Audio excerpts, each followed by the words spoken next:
To the point tonight, kids' safety. Starting this week, many Little League football teams will start practicing, and the heat is on. 2 News anchor Russ McCaskey sits down with a licensed trainer to find out more about how kids can beat the heat and what the state is doing to limit damage from concussions.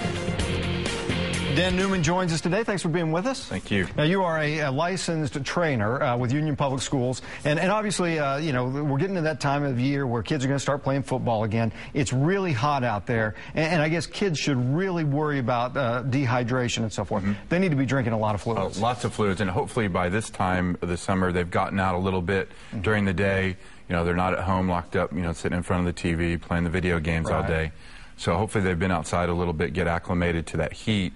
And start drinking fluids now, because as soon as you start getting thirsty, you're already, you know, behind the 8 ball. Right. You can't wait till you get out to practice and you can start worrying about it. And really, I guess that kind of goes for everybody. If you're going to be outside, drink plenty of fluids. And then what are some of the signs, the early signs? Just a little exhaustion, confusion, nausea, dizziness.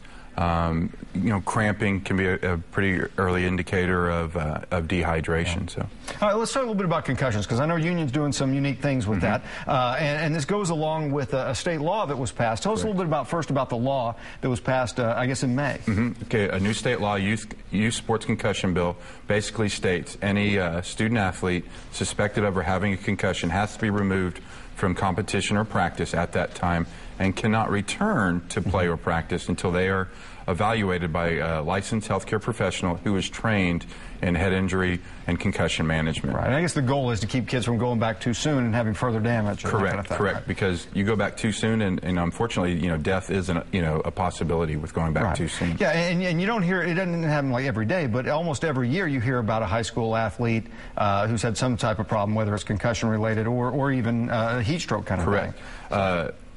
There have been some estimates where about 4.9 million student athletes have sustained a concussion, you know, in last year. So it's happening a whole lot. And we were actually the 4th state to pass this sort of law, you know, protecting our student athletes. And Union was one of the ones really pushing for this, right? And myself and our state, Oklahoma Athletic Trainers Association, was really pushing this forward to kind of help protect those student athletes. Now, I know that you guys have some software that you're using to kind of help track this kind of thing. Tell us a little bit about that. The Impact Concussion Management System it's just another tool for us when we evaluate and diagnose concussions.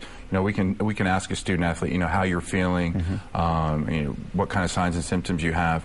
But, you know, cognitively, there's really no way to measure that, and the things like the impact system really help us do that, you know, with memory recall, reaction time, things like that, to give us just another tool to really see how that the brain has been affected by this injury. Right. And so if someone suffers some type of head injury, you can really tell maybe 24, 48 hours out just how significant it is? Oh, definitely, definitely. Usually our policy is we wait about 24, 48 hours, and then we'll get them in front of the computer and put them through the testing.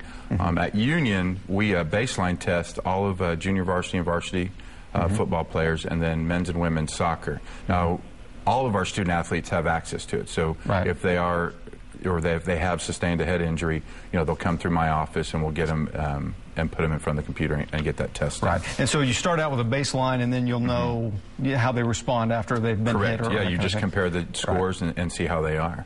Yeah, I know that the NFL's been talking a lot about concussions and so forth lately, and so it really is a hot topic. And later on in life, I guess these symptoms really manifest themselves. Oh yeah, there's lots of good studies happening now. Just today, the NFL released, you know, their helmet study on, you know, what some of the helmets and which ones are better. But you know, we're starting to find, you know, these guys are getting dementia and other things, and it's pretty serious. And if you recognize it early, you know, you're going to lessen those type of symptoms, you know, 20, 30 years down the road. Right. Now, the helmets that seem to do a little better, they're the ones that have the air cushion in there? Yeah, some of them, I think, I haven't read the full study, but, you know, Rydell and Schutt both make a pretty good helmet. Proper fit, you know, sometimes the best helmet for the NFL guy isn't the best for that, you know, 6th, 7th, or 8th grader. So you got to find the best helmet for that student and the proper fit, and including a mouthpiece, and, you know, hopefully that'll reduce those chances of getting a concussion. But the bottom line is, whether you're a little kid, whether you're, you know, a junior high, high school player, you really need to take head injury seriously. Very seriously, very seriously. All right, Dan, thanks for being with us today. Thank you, Russ.